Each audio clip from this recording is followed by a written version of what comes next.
Hello ವೀಕ್ಷಕರೇ, ಎಲ್ಲರೂ ಹೇಗಿದ್ದೀರಾ? ಎಲ್ಲರೂ ಚೆನ್ನಾಗಿದ್ದೀರಾ ಅಂತೇಳಿ ಭಾವಿಸುತ್ತಾ ಇವತ್ತಿನ ವಿಷಯದ ಕಡೆ ನೋಡೋಣ ಗೆಳೆಯರೇ. ಹೌದು, ಎಷ್ಟೋ ಜನಕ್ಕೆ ತಾವು ಪ್ರೆಗ್ನೆಂಟ್ ಆದಾಗ ಕಾಡುವ ಒಂದೇ ಒಂದು ಪ್ರಶ್ನೆ ಅಂತ ಹೇಳಿದ್ರೆ, ನಾನು ಪ್ರೆಗ್ನೆಂಟ್ ಆಗಿದ್ದೀನಾ ಆಗಿಲ್ವಾ?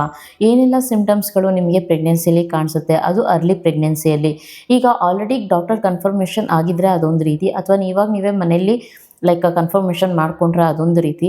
ಬಟ್ ಎಷ್ಟೋ ಜನಕ್ಕೆ ಇನ್ನೂ ಅರ್ಲಿ ಪ್ರೆಗ್ನೆನ್ಸ್ ಅಂತ ಹೇಳಿದ್ರೆ ಈ 12 ವಾರಗಳ ಒಳಗೆ ಏನೆಲ್ಲ ಚೇಂಜಸ್ ಆಗುತ್ತೆ, ಅದನ್ನು ನೀವು ಯಾವ ರೀತಿಯಲ್ಲಿ ಕಂಡಿಡ್ಕೋಬೋದು ನೀವು ಪ್ರೆಗ್ನೆಂಟ್ ಅಂತ ಹೇಳಿ. ಇದೆಲ್ಲ ಮಾಹಿತಿಯ ಬಗ್ಗೆ ನಾನು ನಿಮಗೆ ಈ ಒಂದು ವಿಡಿಯೋದಲ್ಲಿ ಹೇಳಿಕೊಡ್ತೇನೆ ಗೆಳೆಯರೆ. ಹೌದು, ಮೊದಲನೇದಾಗಿ ಮಿಸ್ ಪೀರಿಯಡ್ಸ್ ಆಗಿರುತ್ತೆ ಅಲ್ವಾ? ಸೊ ಈಗ ನೋಡಿ, ಯಾರೆಲ್ಲ ಪ್ರೆಗ್ನೆನ್ಸಿಗೆ ಟ್ರೈ ಮಾಡ್ತಾ ಇರ್ತೀರೋ ಅಂಥವ್ರಿಗೆ ಈ ಒಂದು ವಿಷಯ ತುಂಬಾ ಯೂಸ್ಫುಲ್ ಆಗುತ್ತೆ. ಸೊ ಯಾಕೆ ಅಂತ ಹೇಳಿದ್ರೆ, ಎಷ್ಟೋ ಸತಿ ಈ ಪಿ ಸಿ ಓ ಡಿ ಅಂತ ಹೇಳಿಬಿಟ್ಟು ಇರುತ್ತೆ ಅಲ್ವಾ. ಪಿ ಸಿ ಓ ಡಿ ಅಂತ ಹೇಳಿದ್ರೆ, ಈಗ ನೋಡಿ ಇರ್ರೆಗ್ಯುಲರ್ ಪೀರಿಯಡ್ಸ್ಗಳಿರುತ್ತೆ, ಯಾವುದೋ ಒಂದು ನಿಮ್ಮ ಹಾರ್ಮೋನ್ ಇಂಬ್ಯಾಲೆನ್ಸ್ಗಳಾಗ್ತಾ ಇರುತ್ತೆ, ಅಥವಾ ನೀವು ಏನಾದರೂ ನೈಟ್ ಶಿಫ್ಟ್ ಮಾಡ್ತಾ ಇದ್ದರೆ ಅದನ್ನು ಸಹ ನೀವು ಒಂದು ಬಾಡಿ ಬ್ಯಾಲೆನ್ಸ್ ಏನಿರುತ್ತೆ ಹೆಣ್ಮಕ್ಳಿಗೆ ಆಟೋಮೆಟಿಕ್ಕಾಗಿ ಯಾವ ಟೈಮಲ್ಲಿ ಮಲ್ಕೋಬೇಕು, ಯಾವ ಟೈಮಲ್ಲಿ ಎದ್ದೊಳ್ಬೇಕು, ಇದೆಲ್ಲ ಸಹ ನಿಮಗೆ ರೂಟೀನಾಗಿ ಫಸ್ಟಿಂದನೂ ಬಂದಿರುತ್ತೆ. ಆಗ್ತಾಯಿದೆ ಇವಾಗಿನ ಇದರಲ್ಲಿ ಅಂತ ಹೇಳಿದ್ರೆ, ಕೆಲಸದ ಒತ್ತಡಕ್ಕೂ ಯಾವುದೋ ಒಂದು ಪ್ರೆಷರ್ಗೂ ಹೆಣ್ಮಕ್ಳಿಗೆ ತುಂಬಾ ಹಾರ್ಮೋನ್ ಇಂಬ್ಯಾಲೆನ್ಸ್ ಆಗ್ತಾ ಇದೆ ಅಲ್ವಾ. ಸೊ ಆ ಒಂದು ಹಾರ್ಮೋನ್ ಇಂಬ್ಯಾಲೆನ್ಸಿಂದನೂ ಸಹ ನಿಮಗೆ ಮಕ್ಕಳಾಗೋದ್ರಲ್ಲಿ ಡಿಲೇ ಆಗ್ಬೋದು, ಅಥವಾ ನಿಮ್ಮ ಒಂದು ದೇಹದಲ್ಲಿ ಯಾವುದೇ ಥರ ಹಾರ್ಮೋನ್ ಇಂಬ್ಯಾಲೆನ್ಸ್ ಆದಾಗ ನಿಮಗೆ ಒಂದು ಇರ್ರೆಗ್ಯುಲರ್ ಪೀರಿಯಡ್ಸ್ ಸಹ ಸ್ಟಾರ್ಟ್ ಆಗ್ಬೋದು. ಅದಕ್ಕೆ ನೀವೇನು ಮಾಡಬೇಕು ಅಂತ ಹೇಳಿದರೆ, ಇರ್ರೆಗ್ಯುಲರ್ ಪೀರಿಯಡ್ಸ್ ಇತ್ತು ಅಂತ ಹೇಳಿದರೆ ಕಂಟಿನ್ಯೂಸ್ ಆಗಿ ನೀವು ಎಕ್ಸಸೈಸಸ್ನ ಮಾಡಿ. ಸೊ ಎಕ್ಸಸೈಸಸ್ನ ಮಾಡಿದಾಗ ಆವಾಗ ನಿಮಗೆ ಇರ್ರೆಗ್ಯುಲರ್ ಪೀರಿಯಡ್ಸ್ ಸಹ ರೆಗ್ಯುಲರ್ಗೆ ಬರುತ್ತೆ. ಸೊ ಈಗ ಗ್ರ್ಯಾಜುಯಲಿ 28 ದಿನಕ್ಕೆ ನೀವೇನಾದರೂ ಈ ಪೀರಿಯಡ್ಸ್ ಆಗ್ತಾಯಿದ್ರೆ ಓಕೆ. ಬಟ್ 28 ದಿನ ಅಥವಾ ಏನು ಈ 35 ದಿನದಲ್ಲಿ ಯಾರೆಲ್ಲ ಪೀರಿಯಡ್ಸ್ ಆಗ್ತಾರೋ ಅವ್ರದ್ದೆಲ್ಲ ಸೈಕಲ್ ಅದೇ ಥರ ಇದ್ದರೆ ಅದೇ ಥರನೇ ಆಗ್ತಾ ಇರುತ್ತೆ. ಕೆಲವ್ರಿಗೆ ನೋಡಿ 45 ದಿನಗಳಾದ್ರೂ ಸಹ ಪೀರಿಯಡ್ಸ್ ಆಗಿರಲ್ಲ. ಒಬ್ರೊಬ್ಬರಿಗೆ 45 ದಿನ ಅಲ್ಲ, 2 ತಿಂಗಳಿಗೆ ಒಂದೊಂದು ಪೀರಿಯಡ್ಸ್ ಆಗ್ತಾ ಇರ್ತಾರೆ. ಅಂಥ ಟೈಮಲ್ಲಿ ಏನಾಗುತ್ತೆ, ಅವರಿಗೆ ನಾವು ಪ್ರೆಗ್ನೆಂಟ್ ಆಗಿದ್ದೀವೋ ಆಗಿಲ್ವೋ ಅಂತ ಹೇಳ್ಬಿಟ್ಟು ಅವರಿಗೆ ಗೊತ್ತಾಗೋದಿಲ್ಲ. ಯಾಕೆ ಅಂತ ಹೇಳಿದರೆ, ಎರಡೂ ಸಹ ಒಂದೇ ಸಿಂಪ್ಟಮ್ಸ್ ಆಗಿರುತ್ತೆ. ಇವಾಗ ನೋಡಿ, ನಿಮಗೆ ಪೀರಿಯಡ್ಸ್ ಟೈಮಲ್ಲಿ ನಿಮಗೆ ಏನಾಗ್ತಾ ಇರುತ್ತೆ, ಹೊಟ್ಟೆ ನೋವು ಬಂದಂಗೆ ಆಗ್ತಾ ಇರುತ್ತೆ ಅಲ್ವಾ. ಮೊದಲನೇ ಲಕ್ಷಣ ಏನಾಗುತ್ತೆ ಅಂತ ಹೇಳಿದ್ರೆ, ನೀವು ಪ್ರೆಗ್ನೆನ್ಸಿ ಅನ್ನಬೇಕಾದ್ರೆ ನಿಮಗೆ ರೆಗ್ಯುಲರ್ ಆಗಿ ಪೀರಿಯಡ್ಸ್ ಟೈಮಲ್ಲೂ ಸಹ ನೀವು ಪೀರಿಯಡ್ಸ್ನ ಸ್ಕಿಪ್ ಮಾಡಿದಾಗ, ಅಂದರೆ ಪೀರಿಯಡ್ಸ್ ಡೇಟಿಗೆ ಆಗದೇ ಇದ್ದಾಗ ಸ್ಕಿಪ್ ಆದಾಗ ಏನಾಗುತ್ತೆ, ನಿಮಗೆ ಆ ಡೇಟಿಗೆ ನಿಮಗೆ ಆಟೋಮೆಟಿಕ್ಕಾಗಿ ನಿಮ್ಮ ಮೈಂಡ್ ಟ್ರಿಗರ್ ಆಗ್ತಾ ಇರುತ್ತೆ, ಹೌದು ಇವತ್ತು ನಂದು ಡೇಟ್ ಇದೆ, ಸೊ ಇವತ್ತು ನನ್ನ ಪೀರಿಯಡ್ಸ್ ಆಗುತ್ತೆ ಅಂತ ಹೇಳ್ಬಿಟ್ಟು ನಿಮಗೆ ಆಟೋಮೆಟಿಕ್ಕಾಗಿ ಏನಾಗುತ್ತೆ, ಒಂದು ಪೇಯ್ನ್ ಬರೋ ಸಿಂಪ್ಟಮ್ಸ್. ಯಾಕಂದರೆ ನೀವು ಅದನ್ನು ಥಿಂಕ್ ಮಾಡ್ತಾ ಇರ್ತೀರಲ್ವ. ಸೊ ಇದೊಂದು ಪಾರ್ಟ್ ಆದರೆ, ಖಂಡಿತವಾಗ್ಲೂ ಇನ್ನೊಂದು ಪಾರ್ಟಲ್ಲಿ ನಿಮಗೆ ಅದ್ರ ಬಗ್ಗೆ ಕಾನ್ಸಂಟ್ರೇಷನ್ ಇಲ್ಲದ್ರೂ ಸಹ ನಿಮಗೆ ಒಂದೊಂದ್ಸತಿ ಅನಿಸುತ್ತೆ, ಅಯ್ಯೋ ಪೀರಿಯಡ್ಸ್ ಆಗಿಬಿಡ್ತಾ ಅಂತ ಹೇಳಿ ಹೊಟ್ಟೆ ನೋವು ಬರೋದು, ಸೊ ಯುಟ್ರಸ್ ನೋವು ಬರೋದು, ಆ ಥರದ್ದೆಲ್ಲ ನಿಮಗೆ ಆಗ್ತಾ ಇರುತ್ತಲ್ವ. ಬಟ್ ಆದರೆ ಪೀರಿಯಡ್ಸ್ ಆಗೋದಿಲ್ಲ. ಸೊ ಇದೆಲ್ಲ ಕಾಮನ್ ಸಿಂಪ್ಟಮ್ಸೇ. ಹಾಗೆಯೇ ನಿಮಗೆ ಪೀರಿಯಡ್ಸ್ ಆಗೋ ಟೈಮಲ್ಲಿ ಅಥವಾ ಪೀರಿಯಡ್ಸ್ ಆದಾಗ ತುಂಬಾ ಕೋಪ ಬರ್ತಾ ಇರುತ್ತೆ, ತುಂಬಾ ಸಿಟ್ಟು ಬರ್ತಾ ಇರುತ್ತೆ. ಸೇಮ್ ಸಿಂಪ್ಟಮ್ಸು ಸಹ ನೀವು ಪ್ರೆಗ್ನೆಂಟ್ ಆದಾಗಲೂ ಸಹ ಸೇಮ್ ಸಿಂಪ್ಟಮ್ಸೇ ಬರುತ್ತೆ. ಹೌದು, ತುಂಬನೇ ಸುಮ್ಮನೆ ಕೋಪ ಬರೋದು, ಡ್ಯೂ ಟು ಇದೆಲ್ಲ ಹಾರ್ಮೋನ್ ಇಂಬ್ಯಾಲೆನ್ಸಿಂದ ಆಗ್ತಾ ಇರುತ್ತೆ. ಓಕೆನಾ. ಸೊ ಆಮೇಲೆ ನಿಮ್ಮ ದೇಹ ಒಂದು ಪ್ರೆಗ್ನೆನ್ಸಿಗೆ ಒಂದು ಪ್ರಕ್ರಿಯೆಗೆ ರೆಡಿ ಆಗ್ತಾ ಇರುತ್ತೆ ನಿಮ್ಮ ಬಾಡಿ. ಸೊ ಆ ಒಂದು ಕೇಸಲ್ಲಿ ಸೊ ಇವೆಲ್ಲ ನಿಮಗೆ ಒಂದು ಹಾರ್ಮೋನ್ ಇಂಬ್ಯಾಲೆನ್ಸಿಂದ ನಿಮಗೆ ಮೂಡ್ ಸ್ವಿಂಗ್ ಆಗೋವಂಥದ್ದು, ಸುಮ್ಮನೆ ಸಿಟ್ಟು ಬರೋವಂಥದ್ದು, ಸುಮ್ಮನೆ ದುಃಖ ಬರುವಂಥದ್ದು, ಸೊ ಏನೋ ಯೋಚನೆಗಳು ಬರೋವಂಥದ್ದು. ಸೊ ಇದೆಲ್ಲ ನಿಮಗೆ ಒಂದೊಂದು ಪ್ರೆಗ್ನೆನ್ಸಿಯಲ್ಲಿ ಬರುತ್ತೆ. ಓಕೆನಾ. ಎಲ್ಲರಿಗೂ ಆಗುತ್ತೆ ಅಂತಲ್ಲ, ಬಟ್ ಕೆಲವ್ರಿಗೆ ಈ ಥರ ಆಗುತ್ತೆ. ಸೊ ಮೂಡ್ ಸ್ವಿಂಗ್ಸ್ ಆಗೋದು, ಹಾಗೆ ನೀವು ಪೀರಿಯಡ್ಸ್ ಆದಾಗ ನಿಮಗೆ ಗೊತ್ತಿರುತ್ತೆ, ಸೊ ಹೆಣ್ಮಕ್ಳಿಗೆ ನಿಮಗೆ ಮೂಡೇ ಇರಲ್ಲ. ಆ ಟೈಮಲ್ಲಿ ಯಾರೋ ಬಂದು ಏನೋ ಅದು ಅನಾವಶ್ಯಕವಾಗಿ ಒಂದು ಸಣ್ಣದೊಂದು ವಿಷಯ ಇದ್ರೂ ಸಹ ನೀವು ಅದನ್ನು ದೊಡ್ಡದಾಗಿ ತೊಗೊತೀರಾ. ನಿಮ್ಮ ಮೈಂಡ್ ಅದನ್ನು ನಿಮ್ಮಿಂದ ರಿಲ್ಯಾಕ್ಸ್ ಆಗಲಿಕ್ಕೆ ಬಿಡೋದಿಲ್ಲ, ಸುಮ್ಮನೆ ಆ್ಯಂಗ್ಸೈಟಿ ಕ್ರಿಯೇಟ್ ಆಗುತ್ತೆ. ಸೊ ಇದೆಲ್ಲ ಏನಾಗುತ್ತೆ, ಇದೆಲ್ಲ ನಿಮಗೂ ಸಹ ನಿಮ್ಮ ಪ್ರೆಗ್ನೆನ್ಸಿಲೂ ಸಹ ಇದೆಲ್ಲ ಅರ್ಲಿ ಪ್ರೆಗ್ನೆನ್ಸಿಲಿ ಇದೆಲ್ಲ ಆಗುವಂಥದ್ದೇ. ಹಾಗೆಯೇ ಇನ್ನೊಂದೇನಂತಂದರೆ ನಾಸಿಯಾ, ಅಂದರೆ ವಾಮಿಟಿಂಗ್.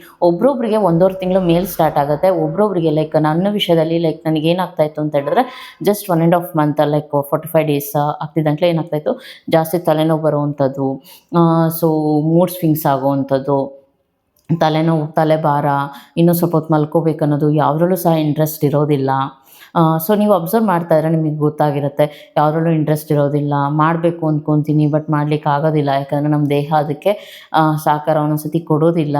ಅಯ್ಯೋ ಯಾಕೋ ಸುಸ್ತಾಗ್ತಾ ಇದೆ ಅಂತ ಅನಿಸುತ್ತೆ, ಯಾಕೋ ಹೊಟ್ಟೆ ಊಟ ಸೇರ್ತಾ ಇಲ್ಲ ಅನಿಸುತ್ತೆ, ಕೆಲವೊಂದು ಸಲ ಸ್ಮೆಲ್ ಸಹ ಆಗೋದಿಲ್ಲ.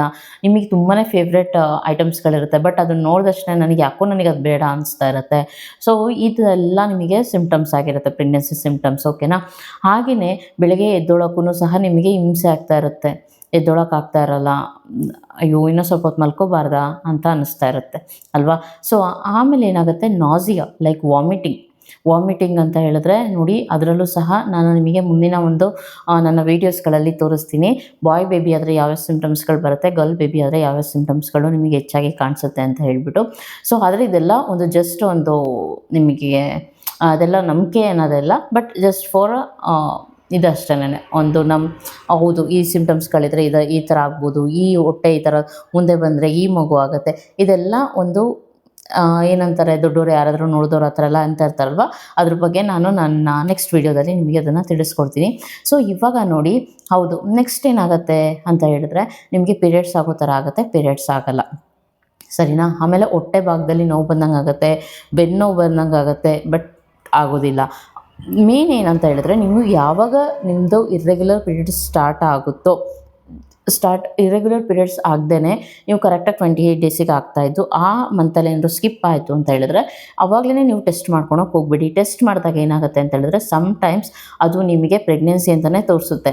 ಯಾಕೆ ಅಂತ ಹೇಳಿದ್ರೆ, ಅನ್ಲೆಸ್ ನೀವು ಲೈಕ್ ಡೇಟ್ ಅಂತ ಹೇಳಿದ್ರೆ 45 ಡೇಸ್ ಆಗಬೇಕು, ಅಲ್ಲಿ ತನಕನೂ ನಿಮಗೆ ಯಾವುದೇ ಥರ ಕನ್ಫರ್ಮೇಷನ್ಸ್ ಇರೋದಿಲ್ಲ, ಸರಿನಾ.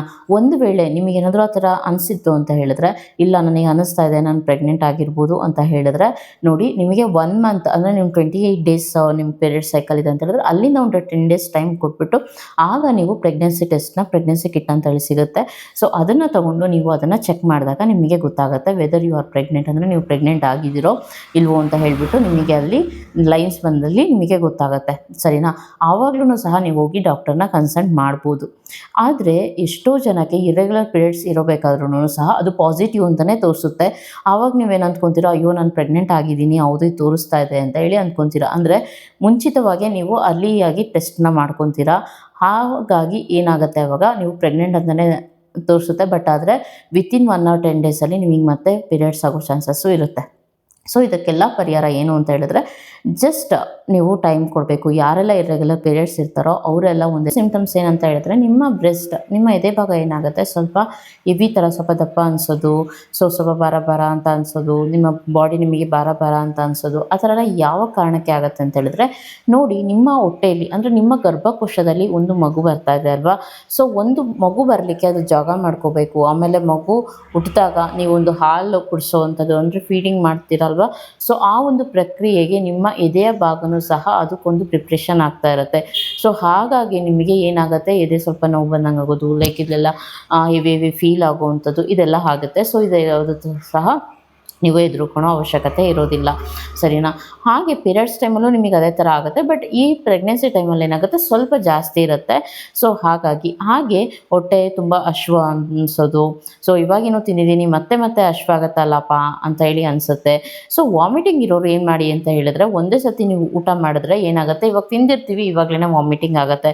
ಸೊ ಆ ಥರ ಏನಾಗುತ್ತೆ ಅಂತ ಹೇಳಿದ್ರೆ, ಒಬ್ರೊಬ್ರಿಗೆ ಅರ್ಲಿ ಪ್ರೆಗ್ನೆನ್ಸಿಯಲ್ಲಿ ಬೇಗನೆ ಬರುತ್ತೆ, ಇನ್ನು ಕೆಲವರಿಗೆ ಲೈಕ್ 3 ಮಂತ್ಸ್ ಆದಮೇಲೆ ನಿಮಗೆ ವಾಮಿಟಿಂಗ್ ಸ್ಟಾರ್ಟ್ ಆಗ್ಬೋದು, 2.5 ಮಂತ್ ಆದಮೇಲೆ ವಾಮಿಟಿಂಗ್ ಸ್ಟಾರ್ಟ್ ಆಗ್ಬೋದು. ಸೊ ಕೆಲವರಿಗೆ ಏನಾಗುತ್ತೆ 1.5 ಮಂತ್ ಇಂದಾಗಲೇ ನಿಮಗೆ ವಾಮಿಟಿಂಗ್ ಸ್ಟಾರ್ಟ್ ಆಗುತ್ತೆ. ಸೊ ಆ ಕಂಡೀಷನ್ ಇದ್ದಾಗ ನೀವೇನು ಮಾಡಿ ಅಂತ ಹೇಳಿದ್ರೆ, ನೀವೇನು ಊಟ ಮಾಡ್ತೀರಾ, ಅಂದರೆ ನೀವು ಆ ಥರ ಕಂಡೀಷನ್ ಇದ್ದಾಗ ನೀವೇನು ಮಾಡ್ತೀರಾ ಅಂತ ಹೇಳಿದ್ರೆ, ನೀವು ಏನು ಊಟ ಮಾಡ್ತೀರೋ ಸೊ ಅದನ್ನು ಡಿವೈಡ್ ಮಾಡ್ಕೊಳ್ಳಿ. ಲೈಕ್ 8 ಗಂಟೆಗೆ ಒಂದು ಸ್ವಲ್ಪ ತಿನ್ನೋದು, 10 ಗಂಟೆಗೆ ಒಂದು ಸ್ವಲ್ಪ ತಿನ್ನೋದು, ಲೈಕ್ ಬೆಳಗ್ಗೆ ಏನಾದರೂ ಲೈಟಾಗಿ ಏನಾದರೂ ತಿಂದರೆ, ಬೆಳಗ್ಗೆ 8 ಗಂಟೆಗೆ ಏನಾದರೂ ಟಿಫನ್ ತಿಂದರೆ, 10 ಗಂಟೆಗೆ ಏನಾದರೂ ಫ್ರೂಟ್ಸ್ ತಿನ್ನಿ, 12 ಗಂಟೆಗೆ ಏನಾದರೂ ಮೊಳಕೆ ಕಾಳುಗಳನ್ನ ತಿನ್ನಿ. ಸೊ ಈ ಥರ ನಿಮ್ಮ ಆರೋಗ್ಯದ ಬಗ್ಗೆ, ನಿಮ್ಮ ಆಹಾರದ ಬಗ್ಗೆಯೂ ಸಹ ನೀವು ನಿಗಾ ವಹಿಸ್ಕೋಬೇಕು, ಓಕೆನಾ. ಸೊ ನಿಮ್ಮ ಆರೋಗ್ಯದ ಬಗ್ಗೆ ನಿಮ್ಮ ಒಂದು ನಿಗಾ ವಹಿಸ್ಕೊಂಡಾಗ್ಲೇ ಸಹ ನೀವು ಒಂದು ಒಳ್ಳೆ ಪ್ರೆಗ್ನೆನ್ಸಿನ ನೀವು ಕಾಣ್ಬೋದು. ನೀವು ಪ್ರೆಗ್ನೆನ್ಸಿ ಇರಬೇಕಾದ್ರೆ, ಅಯ್ಯೋ ನನಗೆ ಊಟ ಮಾಡಿದ್ರೆ ವಾಮಿಟಿಂಗ್ ಆಗುತ್ತಪ್ಪ ನನಗೆ ಬೇಡ ಅಂತ ಹೇಳ್ಬಾರ್ದು, ಓಕೆನಾ. ಸೊ ಹೆಲ್ದಿ ಫುಡ್ಸ್ನ ತಿನ್ನಬೇಕು. ಹಾಗೆಯೇ ಎಷ್ಟು ಹಶ್ವಾಗುತ್ತೋ ಅಷ್ಟು ತಿನ್ನಿ, ಎಷ್ಟು ಸೇರುತ್ತೋ ಅಷ್ಟು ತಿನ್ನಿ.